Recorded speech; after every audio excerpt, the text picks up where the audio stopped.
Hey there, and welcome back to the Paths We Take podcast.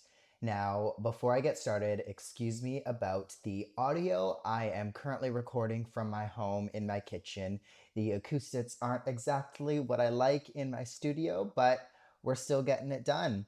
Now, I am recording this last minute, just a short little episode because I had a super busy weekend, did the Adelaide half on Sunday, and just didn't really feel like getting in the studio, to be honest. I needed a little bit of a rest with everything else that's going on. And that is exactly what today's episode is about. It is about kind of my journey over the last 16 months and my journey going forwards, starting kind of hopefully the newest, latest, and greatest running apparel company. So, the Kova House is this podcast's brand new sponsor. The Kova House is a running apparel brand. Now, I started the Kova House about 16 months ago, or I started the concept about 16 months ago, and I just launched on Thursday of last week, and I am so excited and just relieved that it is finally out there. There has been hiccup after hiccup, and I'm just using this episode as more of a reflection over the last 16 months on the direction that the Kova House has taken, what I want for the brand, what the brand is about. And I think for me personally, this is a very, of course, personal episode just because I want something to look back on in years to come at kind of where I started and hopefully where it will be in the future. Now, first of all, getting into the Kova House. The Kova House, again, is a running brand. We are running focused. We just do running. We don't do anything else. And that is kind of one of the main reasons why I wanted to start the Kova House. A lot of you know that I have been a runner since for as long as I can remember. I started with Little Athletics. I grew up doing track and field. Throughout secondary school, I did kind of walk away from it slightly, but then came back to it as soon as I graduated and started getting into road running, longer distance running, and then, of course, now marathon running. And it has just been kind of part of my life for as long as I can remember. So I really feel like I know running. Um, I have been somebody that's always been quite a creative person, and I always felt like I needed a creative outlet. And it's very different from being a physiotherapist. And as a physiotherapist, as an allied health worker, as a health worker, we are very kind of in a box, and you can only work within that box. You can only work within where you're trained. Of course, you have legal obligations, and that's fine. That all makes sense. It keeps everybody safe. It keeps me safe. But you know, the creative part of me doesn't like that. The creative part of me wants to explore and, do things and do more essentially. Hence why I started this podcast and hence why I've continued this podcast over the last 6 years. But that's kind of why I wanted to start an apparel brand for, again, as long as I can remember. I've always toyed with the idea, just never really knew how to do it. I've always been scared to do it. And I've just never felt like I wanted to take the risk. But, I feel like life is too short, and taking risks is sometimes exciting, but yeah, it's scary. And I think like you just don't know what comes out of it unless you've tried. So, hence why 16 months ago I decided, do you know what? Life is too short. I'm just going to start the apparel company. But I didn't want to just start a lifestyle apparel company. So, over the few months, I was deciding, okay, what do I want to do? And ding, ding, ding, running kind of came into mind because again, I always felt like I wanted to do something that I had experience in, that I had passion in, and just creating another lifestyle brand wasn't really that, but I love running and I know kind of what kind of clothes that I like, what I don't like, what I like to race in, what I don't like to race in. And I thought, oh, this is a no brainer. And I kind of was looking through other brands, and I realized that a lot of brands out there are either over the last few years they've adopted running because running is all the rage right now. It's super trendy, and you have brands out there that weren't traditionally running brands but now are known to be some of the more running brands. But again, that's I in my opinion because running is trendy these days. And then there's your what I call quote unquote influencer brands that are all about the fashion, all about certain look. And I didn't want mine to be like that. Don't get me wrong. I quite like looking good while I run, but I didn't want to create that kind of vibe, that kind of like um um I'm trying to describe what I didn't and then I don't want to really name name brands on here as well, but again, I just didn't really want to create something that would exclude a whole group of runners because they didn't feel like they were cool enough to wear, or they didn't feel like they were young enough to wear, or it's those trendy brands. That's not what I wanted either. um I wanted to create something premium, but not something that you had to pay $300 for. I don't want to ever charge, and I don't think I ever will charge $300 for a running singlet. That is also a different market and nothing that I wanted to do. So I feel like I sat in this kind of little bubble in a sense where I wanted to create something, but I wanted to, again, it only be for running. Like, I didn't want to dabble into high rocks and then dabble into CrossFit and then dabble into, general fitness. No, I wanted my identity, and the identity of the brand is running. It is endurance sport. Yes, maybe eventually cycling, because that's endurance and triathlon. That's a passion of mine as well. But again, running is the core of the brand. And again, I wanted to create something more premium so that you could feel good, look good, while wearing the clothes as well. So hence, that was the Kova Haus. The Kova Haus is kind of a premium running apparel brand built for the ambitious everyday runner, or a competitive runner, but just somebody who is training for something bigger and wants something bigger out of life. I think the Kova House is also rooted in the belief that running is kind of a global equalizer. When you're out there running and you are going for your Sunday long run or whatever, you could have like a surgeon who has just completed like a brain surgery on Friday night, running alongside a student who is just starting to go through uni, maybe health science degree, and doesn't really know what they want to do. They're running together, they are talking, they're getting to know each other because out there, they are just runners. They are running together. They are equals out on the road. And I really want that the Kova House to emphasize that running can be and is for everyone, and anybody can wear the Kova House merchandise. Um, Now, Kova is kind of a foreign word for forge or strength. And that's kind of what I really liked about it. I think for you to endure, or for you to be an endurance athlete, you do have to endure through pain. You have to endure through mental fatigue and just through so much. And I think all of us runners know kind of the strength that we've gained through running, and that we've forged through running. And that's essentially what I thought Kova meant. So, of course, that's where Kova came from. And then House, Kova is kind of like Dutch slash German. So I just didn't want it to be like, English house. I wanted it to really come together and just make sense. So that's Kova House, the Strength House, the Forge House, the Endurance House. That's kind of what we emphasize and what we really want to bring out with all of the people that wear the Kova House merch.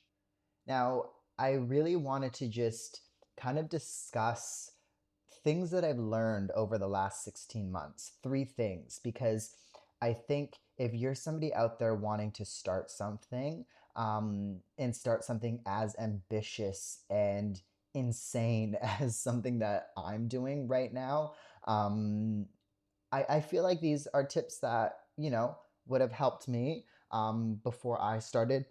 And the first thing is patience. I had no idea what things would come up over this time. I had no idea how long it would take to sample clothing, how long it would take to test clothing, how long it would take for, me to change things after I've tested it and didn't like it and then needed to go back to the designers, redesign it, manufacture it, and then test it all over again. I had no idea all how long all of that would take. And I, to be honest, thought 16 months ago, I came up with the idea. I thought, okay, let's find and source some clothing and I'll be launched in 6 months. That 6 months turned into 12 months, which then turned into 14 months, which then turned into 16 months. And to be honest, I wasn't even going to release last week because the items that are on the website right now is a singlet and shorts. That's it, because everything else is still in production. And I ended up releasing because I was like, do you know what? Let's just launch it and then slowly release the rest of the collection as it kind of gets created.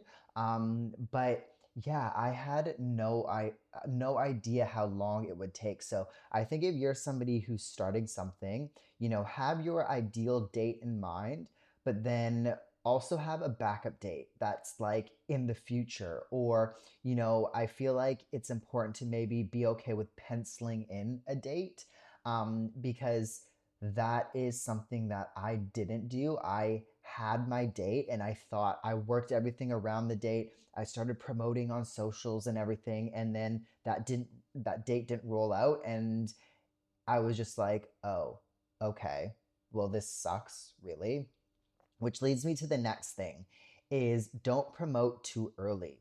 That's exactly what I did. I promoted back in December because I was originally going to launch in January on the Australian long weekend, Australia Day long weekend, sorry, at the end of January. And that didn't happen because nothing was ready. I ended up needing to redo the shorts, needing to redo the singlets because nothing ended up being what I liked.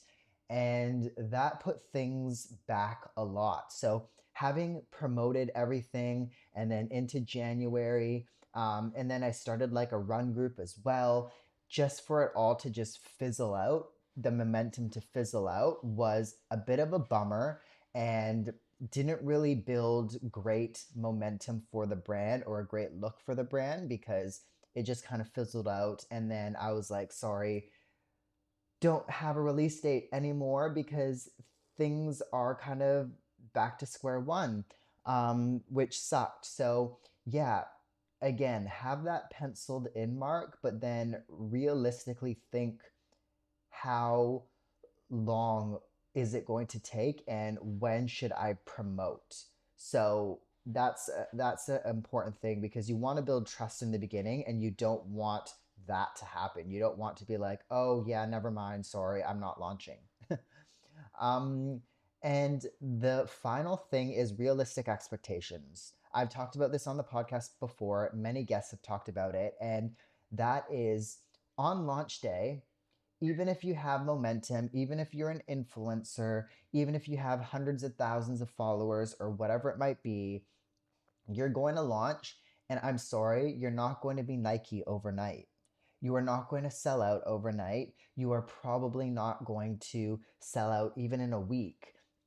It is very rare for somebody to do that. And if you do that, congratulations. That is kind of, that's amazing, but it is very hard and very rare for that to happen.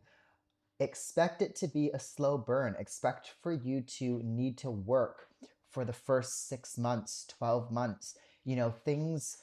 Things I think I'm a big believer that things come with work, and the more effort you put into it, the more that you don't give up, the the the more you're going to get in return. So I think definitely don't give up, and definitely try to just continue and carry out things, because you never know when things are going to take off, unfortunately. But I think if you continue, if you put in the effort, then things will happen a lot quicker than you expect. But yeah, I just wanted to use this as a little bit of a reflection, a little bit of a insight onto what the Kova House is, because again, they are going to be the podcast's new sponsor. You are going to hear them in ads in the coming episodes as well. So I just really wanted to enlighten you on the Kova House. I am so excited, so proud, and I really hope that you guys love it. You check it out. You can visit the website kova.house, KOVA.HAUS, and you can shop the merch there. The full men's collection will be released over the next 6 months until the end of the year, and we are going to be releasing women's next year sometime. So, yeah, I guess just some final thoughts that about the Kova House is that it was built from the mindset developed through endurance sport, the ability to endure discomfort, take risks, and push beyond your perceived limits. That's what I really wanted to enlighten and emphasize in this brand. As an endurance athlete myself, building this brand reflects the same mentality required in training. I think when we're out there on the roads, on the tracks, whether you're cycling, whether you are running, whatever it might be, stepping into the uncertainty, you have to kind of commit to growth, and you have to embrace the process sometimes and just trust the process. And that's essentially what I'm doing with this brand, and what I want you guys to do with this brand as well. Um, I feel like many existing brands are either too broad. So again, they cover a little bit of everything. They're into the gym, into running, into this hybrid training, into, all sport. And, running is just in there, part of it, because running is trendy right now, but it's not running isn't the sole focus. I think other brands are also too expensive. They're charging $300 for a singlet, or they're too focused on the image, sorry, and on influencers. So they are those trendy brands that are all about a certain look. And I'm sure you can think of some of the brands out there, but and this isn't any shade or anything like that. I think those brands, I own clothing from those brands. I love them. But again, it's not what I want to do, because I think it excludes a whole other side of runners. And I think, like, too, running is becoming trendy, and I think we're losing the core running culture focus. Running again is an equalizer. Running is for everybody. Running isn't necessarily just about the looks. And again, I think with social media and everything, it's becoming this whole thing that it shouldn't be, because it's starting to exclude, like, the running community is now breaking off, and it's starting to exclude. And we've done episodes in this in the past, and there's running icks and this and that, and that's not what running ever was, until social media took over, until influencers took over, until running boomed. And again, I just want to keep the running culture alive, and that isn't what I've mentioned before. It is, again, equalizing, it is being inclusive, it is having fun, it is, yes, looking good, feeling good, performing good, but it is about enduring more, and it is about focusing on the challenge ahead, and that is running. Um, so yeah, that is the Kova House. I am super proud, super excited. You can visit the website, and I thank you all for listening to this episode.